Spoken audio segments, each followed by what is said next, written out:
A very good morning, children. Today we are going to study chapter 7, Ratio, Proportion and Unitary Methods for class 6. Previously we have studied about ratios. Now we will going to study about proportions. So let's do it.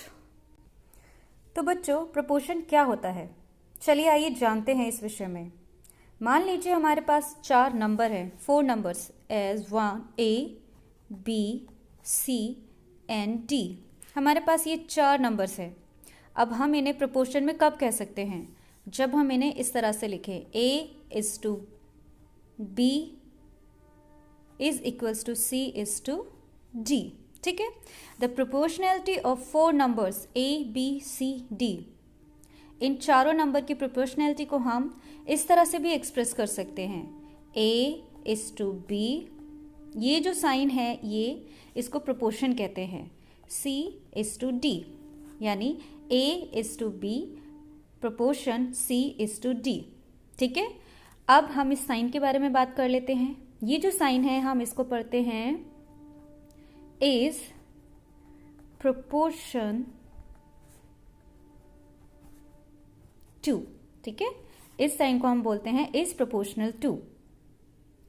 इसका मतलब होता है is same as. तो हम जब अब questions करेंगे proportion पे तो हमारा इस साइन से हर क्वेश्चन को हम इस साइन से डिनोट करेंगे. या तो हमारा क्वेश्चन प्रोपोर्शनल होगा या फिर नहीं होगा. चलिए अब एक्सरसाइज करते हैं. हम एक्सरसाइज 7.2 करेंगे. इसका पहला क्वेश्चन है fill in the boxes to make each of the following statement true. यानी हमारे पास एक क्वेश्चन दिया है जिसमें कुछ बॉक्स दिए हुए हैं. जैसे यहाँ आप देख रहे हैं. हमें इस तरह से फिल करना है कि इसका प्रोपोर्शन सेम हो जाए और हमारा ये आंसर जो भी आए वो ट्रू आए, अदरवाइज फॉल्स होगा. ठीक है. तो चलिए हम पहला क्वेश्चन ट्राई करते हैं. इसका हमारे पास पहला क्वेश्चन है 20 kilometre is equals to 60 kilometre 20 kilometre ratio 60 kilometre is equals to 3 hour ratio हमें पता करना है. हमें ये वैल्यू पता करनी है. चलिए इसको हम सॉल्व करते हैं. हम इनको डिवाइड कर सकते हैं, इधर LHS वाली वैल्यूज़ को और इस तरफ RHS वाली वैल्यूज़ को. पहले हमने लिखा 20/60. हमें कुछ चेंज नहीं करना क्योंकि ये भी किलोमीटर में है और ये भी, तो हमने एज इट इज़ लिख दिया है डिवाइड का साइन लगा के. दूसरी तरफ हमें सिर्फ 3 आवर्स पता है, नीचे की वैल्यू हमें नहीं पता है. हम इसको x ले लेते हैं. ठीक है. अब हम इसको सॉल्व करते हैं. तो हमारे पास क्या आने वाला है, चलिए देखते हैं.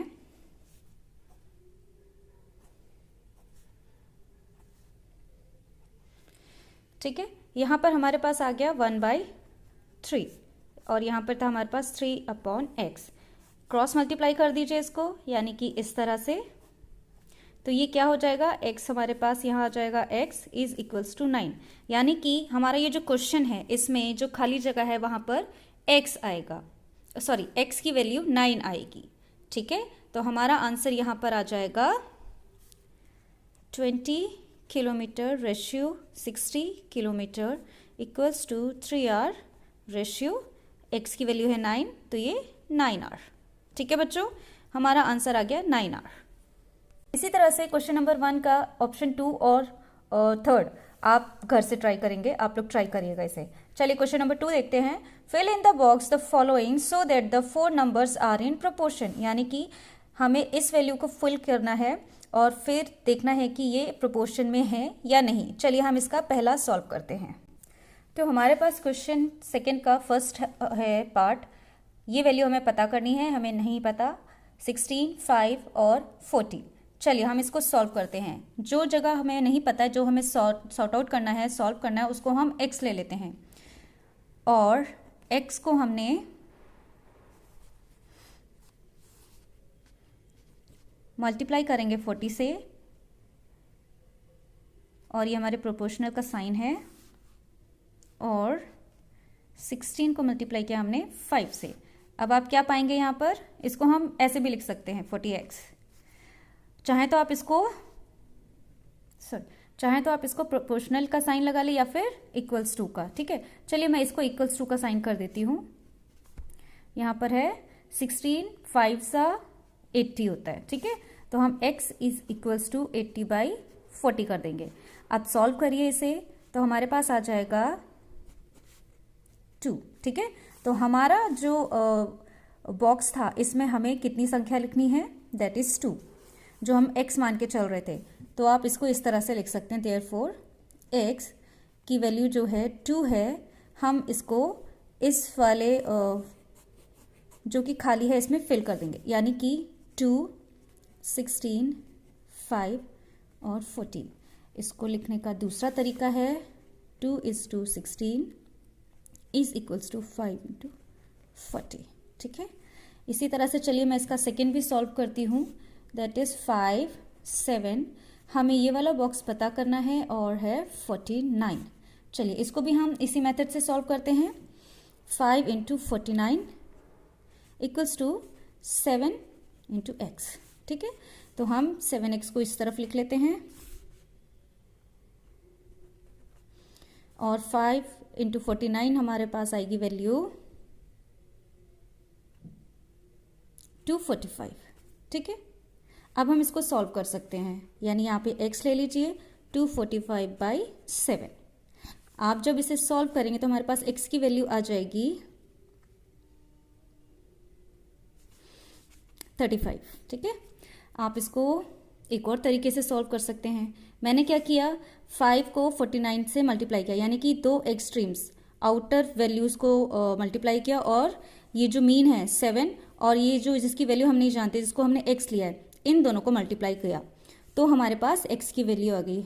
हम एक और मेथड यूज़ कर सकते हैं इसके लिए, वो है हमारे पास जो दो वैल्यूज़ हैं 5/7, इसको हम लिख सकते हैं 5/7 इज इक्वल्स टू x/49। अब यहाँ पर हम क्रॉस मल्टीप्लाई कर देते हैं, तो ये हो जाएगा हमारे पास 7x is equals to 5 into 49, ठीक है। तो ये हो जाएगा हमारा, ये सॉल्व करने के पास हमारे पास आएगा,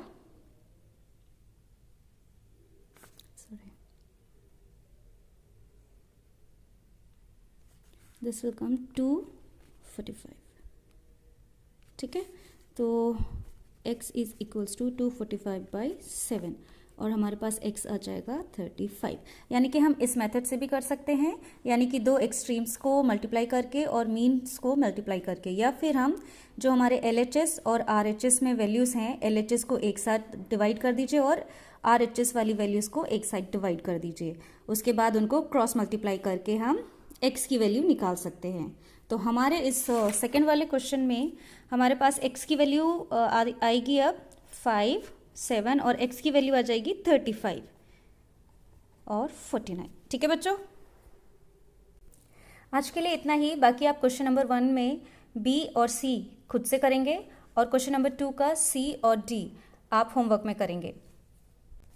नेक्स्ट क्लास में हम आगे के क्वेश्चंस को सॉल्व करने की कोशिश करेंगे।